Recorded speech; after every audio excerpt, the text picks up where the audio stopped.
my name is Andrew Kuonu. I'm an artist based here in Manchester, originally from Ghana. I've been in the UK about 3 years now, and art for me encompasses a lot of things. For me, it's been an outlet, a therapy, if you will. It's served as an outlet for me to express my feelings and to be able to address the nuances of race, masculinity, and the complexities of emotional expression. I worked on a project with Jet 42, that's the in-house Black men's group, where I explored masculinity, what that means, and also shedding some light on vulnerabilities and why it's important to create safe spaces for Black men to be vulnerable and to talk about their experiences. So the culmination of my entire work was a series of paintings. I had 9 paintings which spanned several topics, from suicide to relationships to emotional suppression to toxic masculinity. So when I found art as a way of speaking without using words, I clung to it.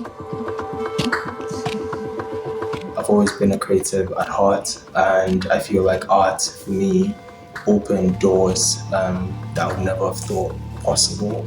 It allowed me to speak in rooms where I would have otherwise been silent. It allowed me to meet people who could share in my pains and my struggles without saying a single word. So I think art for me has been a very loud way of putting my feelings out there without having to say a thing.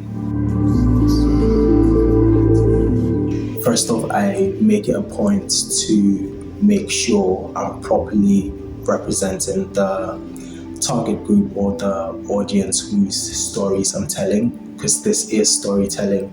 And so I make sure I immerse myself in the introductory bit of creating my artwork, that's speaking to people, interviewing people, immersing myself in certain spaces where I can observe without being biased.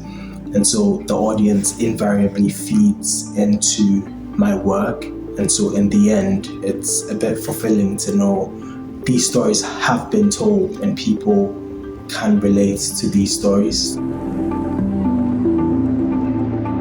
A lot of people found it thought-provoking because most of these topics are topics that are not spoken about in daily conversation.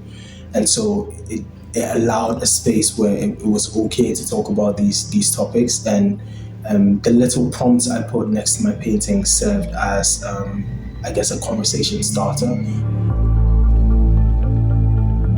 It was a very thought-provoking exhibition, getting other people's viewpoints about some of these things I'm talking about. It was quite enlightening, and since then it's obviously shed some more light into other issues that I didn't think about. So it's got me thinking a lot since the exhibition as well. So it's an ongoing process. Exactly. Yeah. Ideally, I would want creativity and the arts in general to be properly embedded into treating mental health, simply because I wanted to transcend just an activity. I think it has the power to transcend just an activity, and I want to see it become a language for people who are proponents of advocacy for minority groups, for people who are plagued by mental issues, people who are plagued by racial issues. I want to give them an alternative. Not everyone has the voice to speak, then everyone can create. So I want creativity, I want the arts to transcend just an activity in the mental space, but then a language people become fluent in and are able to speak through.